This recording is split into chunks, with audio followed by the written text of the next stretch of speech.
vida. Outra consideração, a quarta consideração. Lembre-se o que você era e o que você é hoje. A Bíblia diz que Davi era um homem segundo o coração de Deus. E Deus conhece o coração, né? Deus sabe o que se passa no coração das pessoas melhor do que ninguém. Acho que Deus viu alguma coisa, né? Numa certa altura, viu algo ali no coração de Davi. Chegou alguém ali e alisou o ego de Davi. Disse para Davi, olha Davi queria construir um templo e tal, né? O profeta disse, ó Davi, faça tudo quanto desejar o teu coração. Deus é contigo, Davi. Aí Davi estava que estava, né? Então chega a Deus e dá uma palavrinha para Davi. Está lá em 2 Samuel 7, 8 e 9.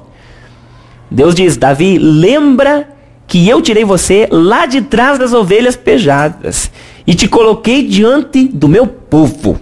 Eu fui contigo por onde quer que fostes. Eu dei vitória a você diante de todos os teus inimigos. Eu te dei um nome grande, como só os grandes que estão na terra têm. Davi, não te esqueça de quem você era, Davi. Olha quem você era e veja quem você é hoje.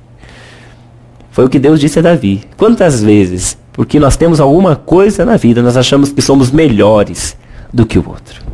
Este é um ledo engano, querido. Se não fosse pela mão de Deus, nem eu, nem você e nem ninguém chegaria onde chegou. Tudo que somos e tudo que temos vem das mãos de Deus. É a Ele que nós devemos atribuir a glória. Para finalizar, se você quer trazer à memória aquilo que lhe dá esperança, não permita que nenhuma memória desagradável que vai te neutralizar domine a sua mente. E como eu faço isso, pastor? Receita de Paulo, o grande apóstolo Paulo. Receita de Paulo para isso. Duas coisas que Paulo fazia. Primeira delas, Filipenses 3, 13 e 14.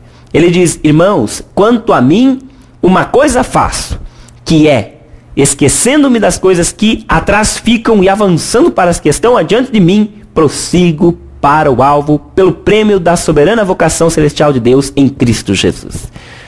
Eu não vou ficar remoendo bobagem do passado, é o que Paulo está dizendo. Querido, pare de ficar remoendo o mal que lhe fizeram. Porque 2 anos atrás fulano me disse isso. Porque há 30 anos um sócio meu me roubou. Ou, porque há 30 anos, 11 meses, 22 dias, 5 horas, 31 minutos, meu marido me fez assim e assim. Não, querido. Traga à memória aquilo que te dá esperança. Ouça bem, o seu foco decide os seus sentimentos.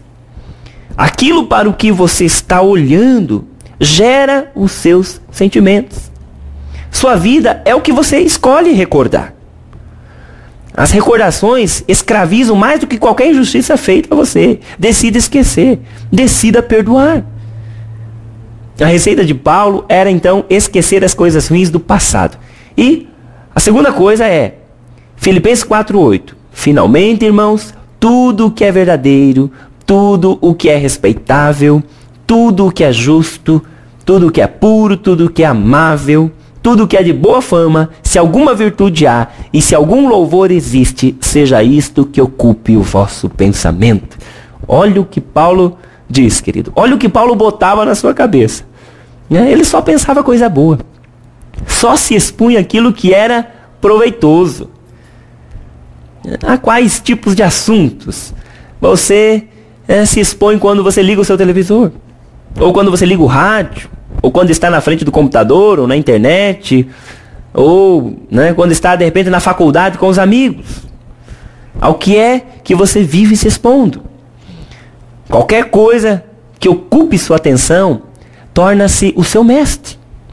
Aquilo do que você se alimenta será também aquilo pelo que você irá viver. Você deve tomar cuidado com aquilo que você se expõe.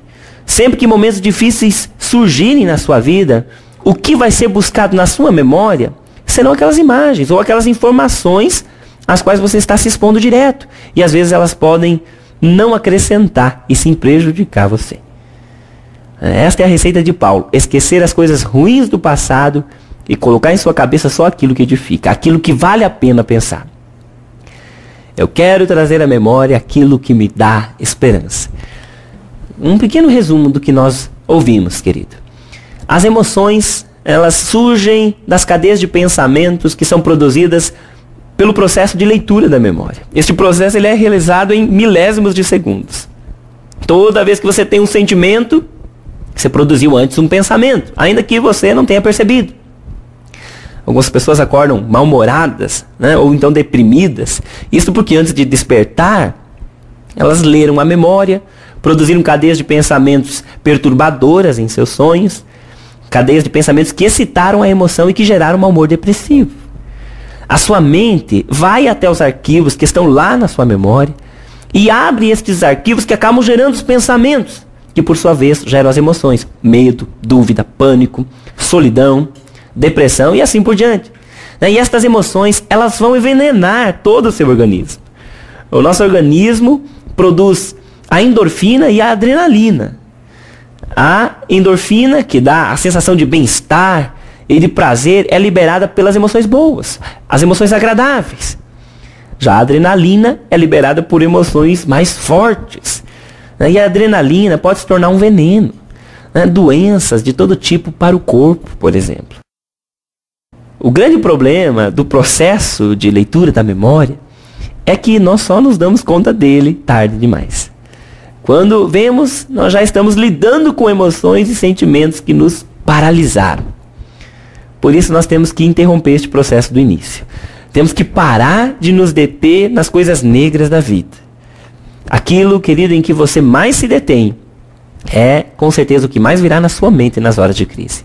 O quadro que você constantemente está olhando será o que sempre vai estar em sua mente. Pensamentos não podem ser deletados. Eles apenas podem ser substituídos. Não se detenha mais nas coisas negativas, feias, nas coisas que paralisam você. Decida trazer à sua mente continuamente os feitos de Deus, os feitos do Senhor. Relembre as coisas boas que Deus fez ao longo da história da sua vida. Porque a lembrança desses feitos, na verdade, é o que será a projeção de que você não vai perder a esperança. De que o mesmo Deus, querido, que tem tratado com você até aqui e tem cuidado de você, será o mesmo Deus que continuará tratando e cuidando de você no seu amanhã. E dando vitórias a você no seu amanhã. Eu gostaria de orar por você e com você. Pai bendito e santo, te exaltamos e te bendizemos por mais um dia, Senhor, por mais uma semana. E te agradecemos, Senhor, pela tua tão preciosa palavra. Senhor, a tua palavra produz vida. Desde o início, Senhor, todas as coisas foram criadas pela tua palavra. Senhor, e ela continua, Senhor, poderosa e operante.